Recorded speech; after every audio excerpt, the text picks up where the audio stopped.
Hello बच्चों, आज मैं लेके आई हूँ इतिहास को जानो श्रृंखला में एक नया टॉपिक जो कि नाम है उसका चंद्रगुप्त मौर्य। आज हम लोग जानेंगे चंद्रगुप्त मौर्य के इतिहास को। ठीक है, चंद्रगुप्त मौर्य के इतिहास को अगर हम लोग देखें तो काफी रोचक रहा चंद्रगुप्त मौर्य का इतिहास। जैसे कि आप सभी जानते हो कि चंद्रगुप्त मौर्य के जन्म को लेकर के काफी विवाद है, यानी जन्म को लेकर के विवाद इन द सेंस ये है कि कई सारे जैन ग्रंथों में बताया जाता है कि चंद्रगुप्त को कि वो क्षत्रिय थे। कई सारे ग्रंथों में बताया गया है कि वो मौर्य थे, यानी कि मौर्य जाति के थे। उनके जो पूर्वज थे वो मोर बेचा करते थे। लेकिन कौटिल्य के अर्थशास्त्र किसमें जो सही जानकारी जो प्राप्त होती है, जैसे अगर हम बात करें तो कौटिल्य से। ठीक है, कौटिल्य कौन थे? इनके गुरु थे, अभी देखेंगे उनके बारे में। कौटिल्य के अर्थशास्त्र में इनकी पुस्तक का नाम है। कौटिल्य के अर्थशास्त्र में बताया जाता है कि चंद्रगुप्त मौर्य को कौटिल्य ने उत्तर प्रदेश के गोरखपुर जिले के राजपिपली नामक वन में देखा था और वहीं से उन्होंने उनको खरीदा भी।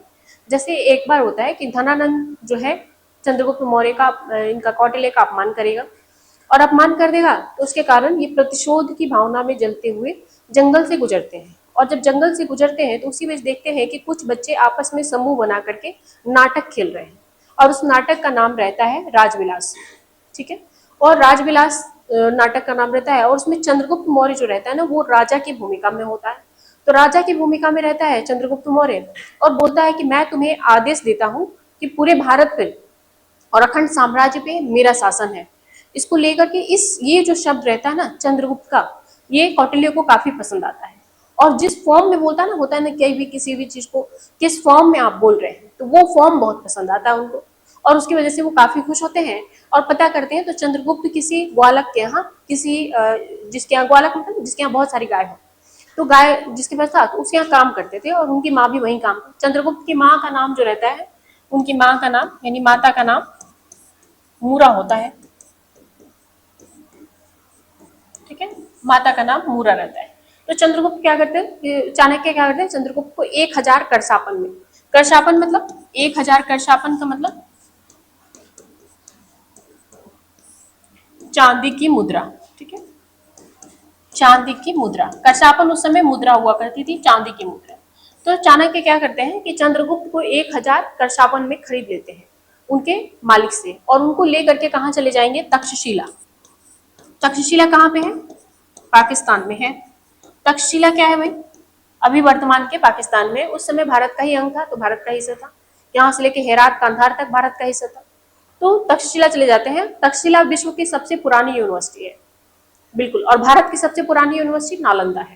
ठीक है, तक्षशिला लेके जाते हैं और वहां पे उनको सभी तरह के ज्ञान सिखाते हैं, शस्त्र विद्या भी सिखाते हैं, राजनीति कैसी होती है ये सारी चीजें सिखाते हैं और एक राजा के रूप में रिफॉर्म करके उन्हें लेके आते हैं। जब चंद्रगुप्त भारत आते हैं तो उस समय भारत के मगध पे शासन जो होता है वो किसका होता है, मगध पे शासन रहेगा धनानंद का। और उधर से यूनान की तरफ से हेरात, ईरान, कांधार होते हुए सिकंदर भारत में प्रवेश कर देगा और सिकंदर का और जो यहाँ के शासक रहेंगे पंजाब के, उनका नाम रहेगा पोरस, के बीच में झेलम का युद्ध होगा। उस युद्ध में पोरस पराजित हो जाते हैं। हालांकि सिकंदर उन्हें छोड़ देता है क्योंकि सिकंदर की पत्नी रेक्सोना जो है वो पोरस को अपना भाई मान लेती है और राखी बांधती है। उसके बाद वो उसे छोड़ देगा और फिर सिकंदर की तबीयत खराब रहने लगती है, बीमार रहने लगता है। उसी बीच में चंद्रगुप्त मौर्य जो है वो जाते हैं मिलने के लिए किससे, सिकंदर से, और जाके मिलते हैं, बोलते हैं कि क्यों ना हम दोनों मिलके मगध पे आक्रमण करें और मगध को आधा आधा बांट लें। ठीक है, तो चंद्रगुप्त को देख करके, उस समय चंद्रगुप्त की आयु लगभग 18-19 साल रहती है। सिकंदर मुस्कुराता है और बोलता है कि आने वाले समय में ये बालक अखंड भारत पे शासन करेगा। और फिर सिकंदर की तबीयत खराब रहने लगती है, सिकंदर वापस लौट जाता है अपने देश की तरफ। लौटने के क्रम में उसकी डेथ हो जाती है, बेबीलोनिया नामक शहर में उसकी मृत्यु हो जाती है। उसी बीच का लाभ उठा करके, पंजाब की अराजकता का लाभ उठा करके सिकंदर के जाने के बाद चंद्रगुप्त मौर्य जो है पंजाब पे अधिकार कर लेगा और जब पंजाब पे अधिकार कर लेगा फिर धीरे धीरे वो मगध की तरफ बढ़ेगा और मगध पे 3 आक्रमण के बाद चौथे आक्रमण में मगध को भी जीत लेगा। जब मगध पे आक्रमण करता है, पहला आक्रमण हार जाता है, दूसरा आक्रमण भी हार जाता है, जब तीसरा भी हार जाता है तो चौथा आक्रमण में उनकी माँ सलाह देती है कि जब भी मूरा, चंद्रगुप्त की माँ जो रहती है मूरा, सलाह देती है कि अगर हम किसी चीज को, मान लो रोटी, पूरी एक रोटी है सपोज, हम उसको एक साथ अगर खाना चाहें तो नहीं खा सकते, लेकिन अगर मान लो कि हम अगर रोटी को निवाला तोड़ के खा रहे हैं तो खा सकते हैं, वैसे ही मगध के छोटे छोटे हिस्सों पे पहले खाना शुरू करो, यानी उसको जीतना शुरू करो, और एक बार मगध जीत लोगे। तो वैसे ही उन्होंने किया और पूरे मगध पे अधिकार कर लिया। धनानंद की बेटी रहती है, उसका नाम रहता है दुर्धरा।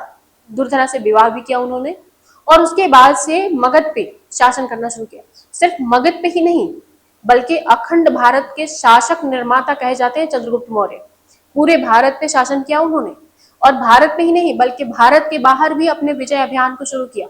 विजय अभियान को शुरू करते हुए वो यहाँ से लेकर के यूनान के बॉर्डर हेरात तक पहुंच गए, और वहीं पे युद्ध होगा किसके साथ? सिकंदर का सेनापति रहता है, उसका नाम रहेगा सेल्यूकस निकेटर। सेल्यूकस निकेटर के साथ युद्ध होता है, और उस युद्ध में भी चंद्रगुप्त मौर्य जीत जाते हैं। लेकिन वो युद्ध एक संधि के तहत परिवर्तित कर दी जाती है। अखंड भारत के निर्माता के रूप में अगर आपसे कभी सवाल पूछे तो चंद्रगुप्त मौर्य है, बिल्कुल।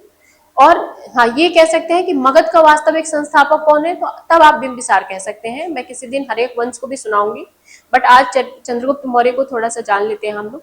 तो जब सेल्यूकस निकेटर के साथ युद्ध होता है तो लगता है कि अब निकेटर हार जाएगा, सेल्यूकस हार जाएगा, तो इस युद्ध में संधि होती है, और उस संधि में हेलेना यानी सेल्यूकस निकेटर की जो पुत्री होती है उसका नाम होता है हेलेना। हेलेना का विवाह चंद्रगुप्त मौर्य के साथ कर दिया जाता है, और बदले में ये होता है कि कुछ जो युद्ध के जीते हुए क्षेत्र रहते हैं चंद्रगुप्त वापस भी कर देते हैं। उपहार में 40 हाथी भी दान में देते हैं उनको, खुश होकर के गिफ्ट के तौर पे। तो दहेज प्रथा वाला जो नियम था वहां भी अप्लाई होता है, कुछ क्षेत्र चंद्रगुप्त को भी मिलते हैं। इस तरह से भारत के बाहर भी जो विस्तार आपने देखा उनका रहा। अपने जीवन के अंतिम दिनों में चंद्रगुप्त ने जैन धर्म को अपना लिया, और जैन धर्म को अपनाने के बाद वो कर्नाटक के सरवनबेलगोला नामक स्थान पर जाते हैं, और वहां जाकर संलेखना विधि से, संलेखना विधि मतलब जैन धर्म में एक होता है कि महापरिनिर्वाण प्राप्त करने की विधि होती है, यानी भूखे प्यासे रहकर समेत शिखर पर जाकर के, जैसे बहुत सारे जो है झारखंड का समेत शिखर है, कर्नाटक का सरवनबेलगोला जगह है जहाँ जैन मुनि लोग जाकर के संलेखना लेते हैं। संलेखना बहुत चर्चा में भी था, अभी कुछ दिन पहले न्यूज में भी था कि संलेखना लेकर के और भूखे प्यासे रह करके अपने प्राणों का त्याग कर देते हैं, और उसके बाद चंद्रगुप्त का निधन हो जाता है। ठीक है, इसी के साथ थैंक यू।